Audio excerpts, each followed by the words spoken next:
There's a lot of debate in the barbecue world about the best way to wrap a brisket. Some swear by butcher paper, others swear by foil, and then there's the foil boat crowd. But I wanted to know which one is actually the best. So I cooked 3 briskets, exactly the same except for the wrap in this video, and the results were very interesting to say the least. And I'm excited to share them with you in this video, so let's get smoking.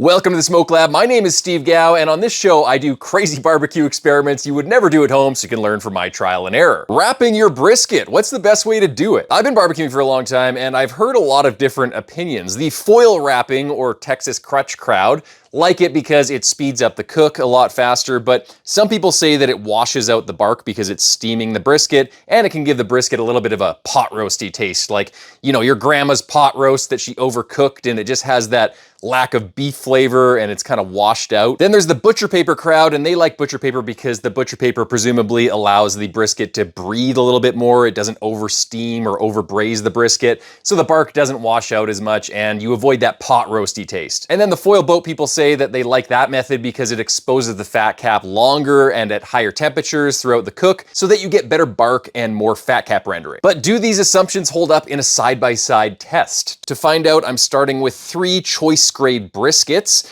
For the first step, I'm opening each of the cryovac bags and trimming them relatively consistently. First, I'm removing the flat meat, aka the mohawk. Then I'm trimming down the sides to expose the thickness of the fat cap. And finally, I'm trimming down the fat cap to around 1/4 inch thickness. I don't touch the underside at all. And once all 3 are trimmed, they're looking pretty good and ready to season. For that, I'm breaking out the Smoke Trails BBQ brisket rub and applying rub evenly to the bottom of each brisket, followed by a layer of kosher salt, flipping and rinsing and repeating on the other side. And these briskets are looking good. Let's fire up the pit. Out of my Oklahoma Joe's Longhorn, I'm loading all 3 briskets onto the smoker. Usually I'd smoke 2 briskets side by side with the points towards the firebox, but today I've got 3 briskets, so I'm laying all 3 horizontally so they fit in the smoker. 3 is the maximum that I'd recommend on this particular smoker because all offset smokers have a hot spot that's right next to the firebox. You don't want to put one too close to that hot spot. But to help with that hot spot, I am foiling the exposed edges of the leading brisket closest to the firebox to prevent it from crisping up and drying out too much. Next, I'm loading the firebox with some charcoal briquettes in a fire basket, tossing in some cherry wood splits, and lighting it up with my propane torch.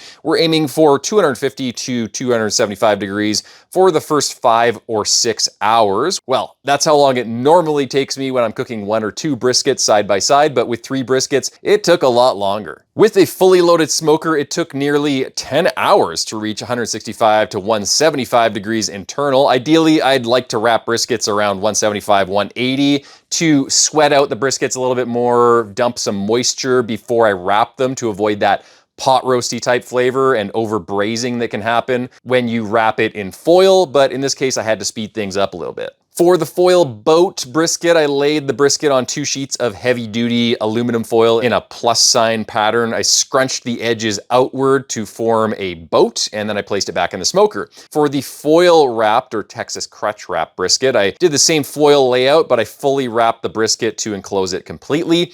And for the butcher paper wrap brisket, I laid down 2 lengths of Oklahoma Joe's butcher paper, gave it a spritz so it clings to the brisket a little bit better, and I wrapped one end of the butcher paper over top of the brisket, folded the sides over top, and then creased them a little bit, and then rolled the brisket twice so it ends fat side up in the paper. Now they all go back in the smoker, this time at 300 degrees Fahrenheit. They're all wrapped so they can handle higher temperatures at this point, and I'm gonna wait until they hit 190 degrees Fahrenheit internal. The foil wrap brisket, unsurprisingly, finished first. The Texas Crutch is famous for speeding up the cook, so I expected that to happen.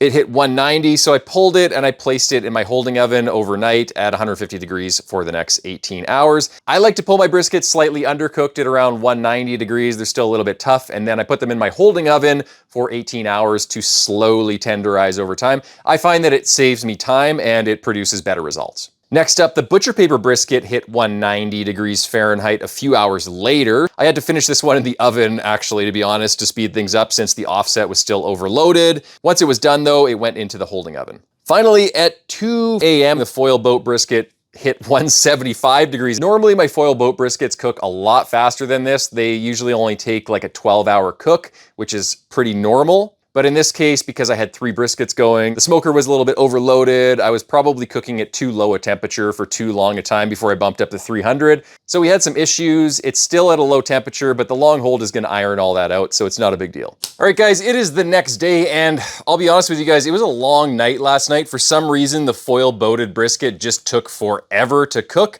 This turned out to be, I think, a 14-hour cook in total. Usually my cooks are 11 to 12 hours, maybe even less than that. But for some reason, the foil boat just took a lot longer than normal. And I think it's because 3 briskets is a lot in the Oklahoma Joe's Longhorn. It's doable, but I think what I would do in hindsight, if I was cooking all these the same way for like a catering event or my family, and I had to do 3 briskets, is I'd cook them the same way. So just like I did it in this video, but I'd probably wrap them in butcher paper or foil about halfway through the cook, maybe once they hit 170, 180. And then I'd transfer them to the oven because the oven just cooks things a lot faster. And they're already wrapped, so you're not as worried about smoke flavor at that point. But anyway, for the purposes of this video, let's compare these 3 briskets. The first one is the butcher paper wrap brisket. The second one here is the foil wrap brisket. And the third one here is the foil boated brisket. So let's cut into the butcher paper brisket first. I'm just gonna cut it right down the middle, and I'll give you guys a look. Looking pretty juicy. Looking at the fat cap rendering, there is quite a bit of fat here that I could have trimmed down a little bit more. I didn't realize how thick. And it looks pretty rendered on the outer edge, but still some white opaque fat that some people might not care for, but it does seem pretty squishy, does seem pretty juicy. Let's get a slice here. I mean, this thing looks perfectly cooked. Let's pull it apart. Pulls apart nice and easily. Smoke flavor and smoke smell. I just smelled them all. They all smell very similar, actually. Let's taste this butcher paper wrapped brisket. Delicious, perfectly cooked brisket. I just wish there was a little bit more fat cap rendering. That is my only gripe, really. And in terms of the bark, it doesn't look washed out at all. It is not crispy. It's still soft and it's moist, but it's definitely not washed out. It's definitely not soggy, so that's a good sign. Good brisket. Okay, moving on to the foil wrap brisket. Let's first of all see if the bark is any different. It does feel softer. It does feel a little bit soggier, which is to be expected because we're basically steaming it in that foil. Still smells about the same as the butcher paper wrap brisket. It actually smells a little bit smokier for some reason. I'm not quite sure why. This one feels actually a lot more tender and juicier just cutting into it. Look at that, guys. Brisket waterfall, really nice and juicy. It looks like it retained more moisture than the butcher paper wrap brisket. The rendering, again, could have been a little bit better here, but it does have some decent rendering on top, but there's still that opaque white fat, which is not bad. I just like it to be rendered a little bit further down. Okay, let's cut into this guy. Nice floppy slice. This one's a little bit thicker than the last one that I cut, so it's not bending over as much, but I can already tell that this is a nicely cooked brisket. Oh, that's just because the point muscle up here is running with the grain a little bit. But that's actually pretty tough. I don't know what's going on there. That's kind of weird. We'll come back to that. Let's take a bite of the flat here. Definitely juicier, but it does have that more leaning towards the pot roasty style flavor that I've gotten in the past when I wrap with foil, because you're basically steaming the brisket and you can wash out some of the natural beef flavor a little bit, and you get that very noticeable kind of more pot roasty flavor. Let's take another slice here because that last one was kind of weird. I think we just got a tough spot or something. Okay, let's see if this one pulls apart any better. Not really, actually. Like, this point is pretty tough. But it's super tender. So what I think it is most of the time the point sort of sits on an angle on the flat.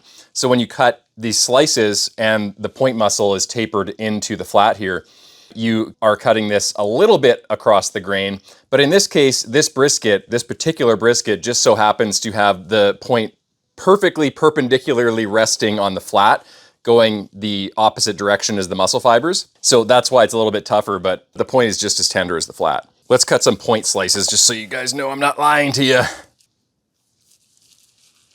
Okay, here's a point slice, pretty thick, and it pulls apart effortlessly. It's good, super juicy, people would love it. It's not dry at all, it just has that little bit more of a pot roasty flavor, and some of the natural beef flavors are a little bit more washed out. Still a good brisket though. Okay, moving on to the foil boat brisket. Let's cut this guy. Now, unfortunately, I didn't really cook this one. The foil boat method, full disclaimer, is the method I usually use because it's so convenient and it gives you kind of maximum bark. Woo, that's juicy.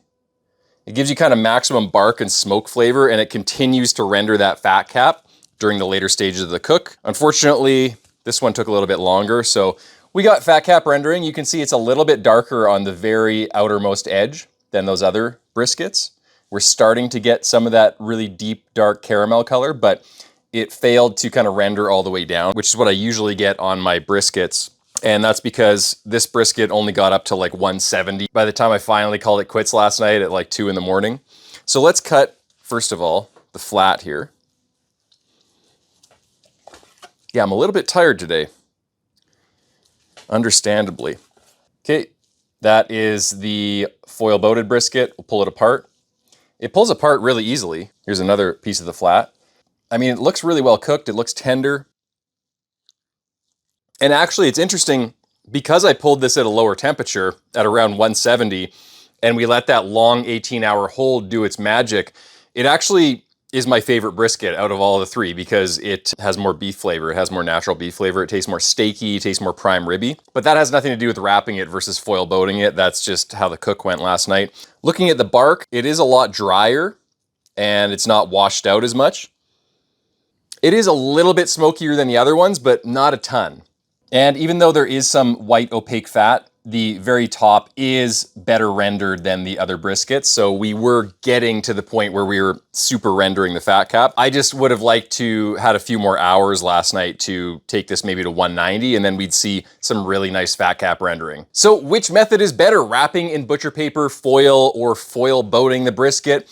Well, I think if I had to wrap a brisket in either foil or butcher paper, I would probably choose butcher paper, even though it slows down the cook a little bit more because it holds in less moisture, it steams the brisket less. It results in the brisket tasting a little bit less pot roasty. Wrapping the brisket in foil kind of washed out the natural beef flavors. It made it taste a little bit more pot roasty, and I didn't really appreciate that flavor. So I'd probably wrap in butcher paper, but if I was in a time crunch, I would definitely wrap in foil because it cooks faster and it also holds at a higher temperature because it releases less steam. That being said, the foil wrap brisket was a little bit juicier than the butcher paper wrap brisket, so it's kind of a trade-off. And what about foil boating the brisket? Well, in this particular experiment, in this video, I had some issues, but in general, the foil boat is much better at rendering the fat cap and turning it into that ooey gooey layer of caramel brown goodness, because the fat cap is exposed to the heat of the offset smoker for much longer than if you wrap it, obviously, and we're getting higher temperatures on top of that fat cap. But the trade-off is it does take a little bit longer than if you wrap in butcher paper or foil. When you wrap, it just speeds up the cook a lot more. But what do you guys think? Let me know which method you guys prefer in the comment section below, and until next time, happy smoking.